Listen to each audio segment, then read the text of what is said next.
Snakes are amazing creatures, often misunderstood but undeniably fascinating. Throughout history, they've been portrayed as symbols of chaos and cunning, but they have a much richer story to tell.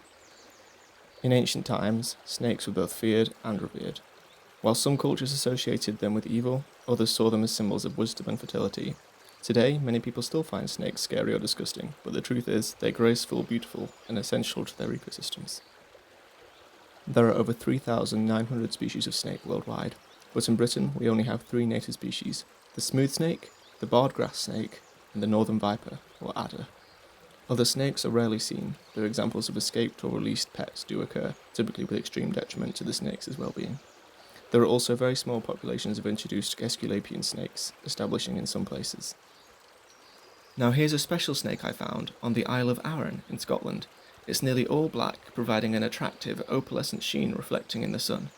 It doesn't initially appear to fit the description of any of the UK's snakes. Smooth snakes have never been found this far north and are much paler. Barred grass snakes are a dull greenish colour, with dark bars down their sides and a very distinctive cream-coloured patch behind the head, and adders are a pale brownish colour with a dark zigzag pattern across their backs to help break up their outline and camouflage among dead vegetation. Upon closer inspection, we can distinguish this snake by examining its face. Despite the challenge of its dark scales in a confined space with vegetation, we can still see that its pupils are horizontally slit. This characteristic is common among species that are nocturnal ambush predators. Slit pupils are incredibly useful for creatures with sensitive retinas adapted for night vision. They can dilate widely in darker conditions to let in more light, and narrow in daylight to protect their sensitive retinas. This adaptation allows for maximum range in pupil size and enhances depth perception, crucial for accurately striking prey. Considering these features, it's likely that this snake is a nocturnal ambush predator, possibly venomous like a viper.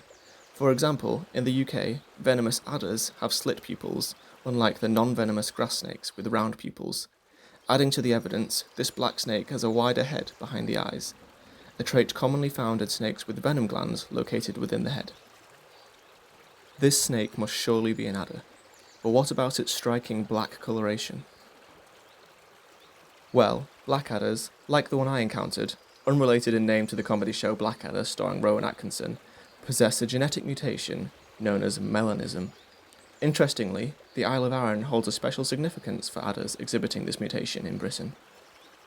Melanism results in an excess production of melanin, the pigment responsible for dark coloration in many animals, even humans. And melanistic adders seemingly occur at a higher frequency in Arran's population than almost anywhere else in the UK. Why is this? Well, while melanism is initially a random mutation, depending on how the effects of it impact the life of the animal, it could become a detriment or benefit within the population. A prime example of this is seen in the auger buzzards of East Africa. Typically sporting a pale underside, in open habitats, this lighter coloration helps the buzzards blend with the bright sky, making it harder for prey animals to spot them. Melanistic individuals here are likely to catch less prey as they are less stealthy, so will be less likely to survive and find a mate, failing to reproduce or raise as many offspring until the melanistic form is, for the most part, wiped out from the population. However, in densely forested areas, a darker coloration provides better camouflage against the dark vegetation. As a result, the proportion of darker individuals increases significantly in such environments, becoming an adaptation. Could something similar be occurring in adders? There's a concept known as thermal melanism. Since snakes are ectothermic or cold-blooded, they rely on external sources of heat to regulate their body temperature. In colder environments, such as northern regions and higher altitudes, individuals with darker colours are better equipped to absorb heat from the sun due to the higher concentration of melanin, since its dark pigmentation reflects little light, instead absorbing it as heat.